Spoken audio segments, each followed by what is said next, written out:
Hey, Stephen Priest with Class1ModelWorks.com, and we are down at Sammy Carlile's house, and not just a Sammy Carlile. This is the Sammy Carlile, and there's a difference in case you didn't know. So this is the Sammy Carlile.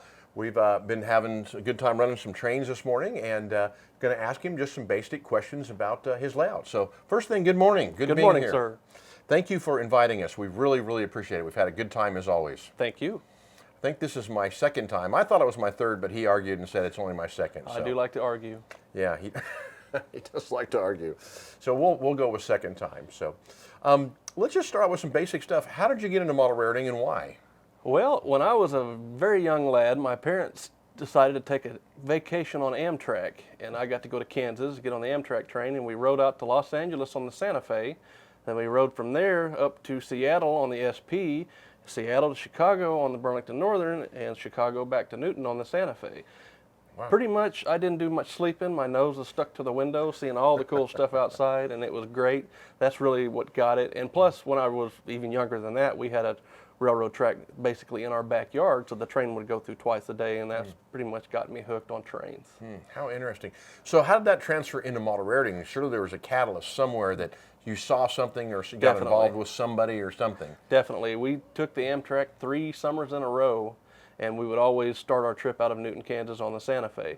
Newton, Kansas was a small hub, all those cool blue and yellow locomotives out there. It's like, man, I want to model that someday. And going out through the west, you know, New Mexico, all the red mesas and the pretty clouds and the bright blue skies, sunshine. It's like, man, I want to recreate this someday. So I changed my focus from New Mexico. My first layout was on New Mexico, but then when I decided to get into the operations portions of the hobby, I changed it to the West Texas area between Clovis, New Mexico, and Amarillo, Texas, because there's a lot of agricultural business, a lot of grain elevators and hydrous ammonia, and you still got your mainline action, so it's a good mix for me. Well, you've done a beautiful job. Every time I come and see this railroad, I'm just absolutely astounded and blown away by the presentation. When you walk in, you instantly get the feeling that you're there. And having been there a lot, you know, which a lot of Santa Fe modelers have because it's their favorite territory, it definitely has a flavor to it. And you've done a beautiful job of capturing the flavor, not just with your scenery, but with your equipment as well. And I'm really impressed by your locomotive fleet and things like that. So what made you choose your era specifically? That was an era in my life, and I was fortunate to be able to spend a lot of time out rail fanning, taking photographs, not very much video. The good old days. The good old days, Yeah. the mid-1990s. I started getting into photography pretty heavy in 1991. Took a photography class in high school, and my photography teacher was one of the best people I've ever met. He said, do whatever makes you happy. So it's like, I want to take train pictures. Everybody else was taking pictures of trees and flowers and their dogs and stuff.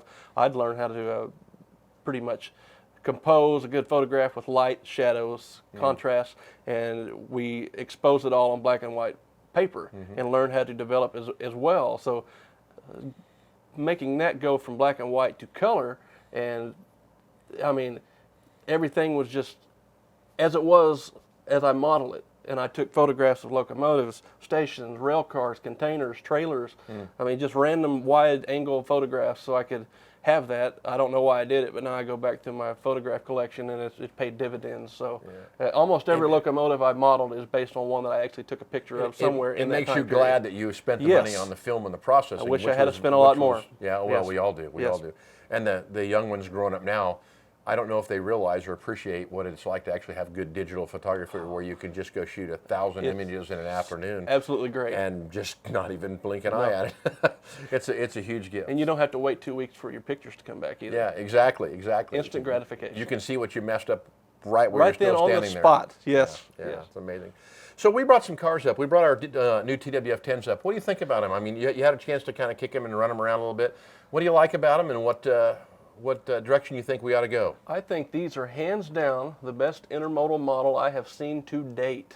There are some that are in the ball field, but this is front row center, behind home base ball field quality. This is hard to beat. I mean, it's the detail, the workmanship, quality, craftsmanship, the design, thought process, all in the, I mean, it's top notch all the way. The containers are great too. We can't leave those out. I know the focus is on the car, but I'm really impressed with the containers as well. Yeah, the containers are an important part. And of course, you know, Mike Brusky, who you've known for a long time, was the driving force between the containers. You know, and we started talking about what to produce as a company.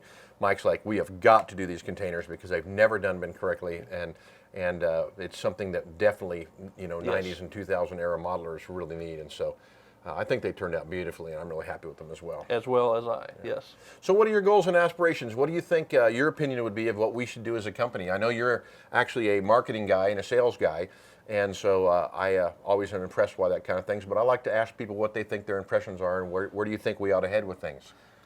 Move forward. Move forward. Hopefully this will trampoline you to go forward and be a good experience. Hopefully great sellers, I mean they should be.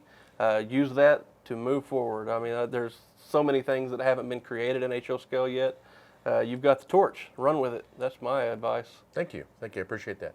So anyway, that's Sammy Carlile, and we're here on the Hereford Subdivision? Hereford Subdivision, 1995. And thank you very much. I'm going to shake your hand Thank because you, it's sir. always great being with people like you and that have the same type of interests as we do and enjoy model railroading. So Likewise. thank you. I appreciate it. Thank you.